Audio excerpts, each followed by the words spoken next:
নমস্কার। আজকে আমরা যাব দার্জিলিং। ছুটি নিয়ে চলে এসেছি শিলিগুড়ি, কিন্তু আজকে আর জলপাইগুড়ি গ্রামের বাড়িতে যাব না। আজকে আমরা ভেবেছিলাম যে সিকিম যাওয়ার প্ল্যান ছিল, কিন্তু ওয়েদারের কন্ডিশন খুব খারাপ, ওদিকে নাকি ঝড় বৃষ্টি হবে। ওই জন্য আমরা প্ল্যান ক্যান্সেল করলাম। তাই আমরা ভাবলাম যে তাহলে দার্জিলিংই ঘুরে আসা যাক। এর আগে অবশ্য আমি দার্জিলিং গেছি, কিন্তু মেয়ের সাথে এই প্রথমবার। এই যে গাড়িতে বসে বসে মজা করছি। ট্রেন থেকে নেমেই আমার গাড়ি বুক করা হয়ে গেছে। দিদির বাড়িতে ওখানে একটু রেস্ট নিয়ে এদিকে গাড়ি বুক করে দেওয়া হয়েছে। গাড়ি চলে এসেছিল।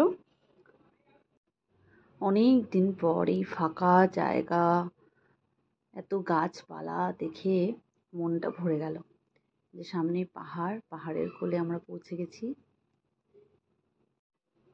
গাড়িতে যেতে যেতেই হোটেল বুক করে ফেললাম। এই যে দুষ্টুমি শুরু, সব জায়গায় শুধু দুষ্টুমি আর দুষ্টুমি।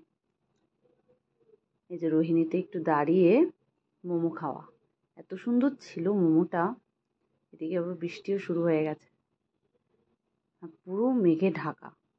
এই বৃষ্টি, এই ভালো ওয়েদার, এই মেঘ, মানে পাহাড়ের ওয়েদারের কোনো ঠিক ঠিকানা নেই। পুরো মেঘে ভর্তি, কিচ্ছু দেখা যাচ্ছিল না। মনটাই তো খারাপ হয়ে গেল এই দেখে, যে আদৌ কিছু দেখতে পারবো। আমাদের হোটেলটা অবশ্য মল রোড থেকে একটু দূরে ছিল, 1 কিলোমিটার মতো। কিন্তু রাস্তার উপরে আর সামনে দিয়ে টয় ট্রেন যায়, টয় ট্রেন দেখা যায়। এই যে চলে এসেছি একবারে পাহাড়ের কোলে, ছোট ছোট বাড়িগুলো দেখা যাচ্ছে, মেঘে ঢাকা, মানে অপূর্ব দৃশ্য। এটাও একটা আলাদা এক্সপিরিয়েন্স হলো, মেঘে ঢাকা পাহাড়, খুবই সুন্দর লাগছিল। মনে মনে ভাবছি যে এরকম যদি বৃষ্টি হয়, কোথায় ঘুরতে যাব? সোয়েটার পরবো না রেনকোট পরবো না ছাতা নেব? কি যে হবে এই ভেবেই তো মনটা খারাপ হয়ে যাচ্ছে বারবার। তারপর মনে হচ্ছে বাড়ি চলে গেলেই কি ভালো হতো, বাড়িতেই 2 দিন কাটিয়ে আসতাম। কিন্তু তারপরে এখানেও অবশ্য এই এই ওয়েদারটাও ভালোই লাগছে, ভালোই এনজয় করছি আমি। কলকাতার থেকে তো অ্যাটলিস্ট ভালো। এত দুষ্টুমি করছে না মেয়েটা, কি বলবো। কোনো রকমে ওকে এই এই সেই খাবার দাবার দিয়ে ওকে বসিয়ে রেখেছি। একবার শুয়ে পড়ছে, একবার উঠছে।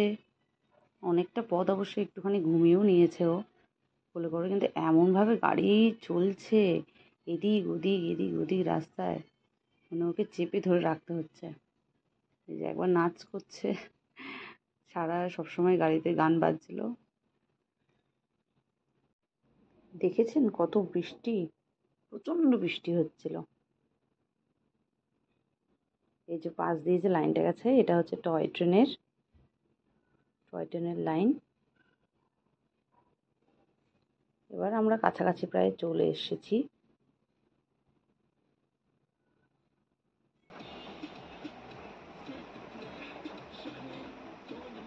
দেখুন কত জল যাচ্ছে, এখানে তো জ্যাম লেগে গেছে, প্রচুর জল। আমাদের হোটেল থেকে বাইরের ভিউ।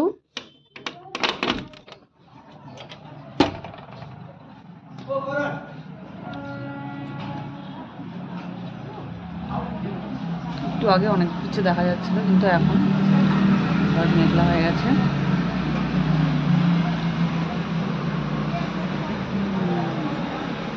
নিচে রাস্তা, এখান দিয়ে টয় ট্রেন যাচ্ছে, টয় ট্রেন দেখা যাচ্ছে।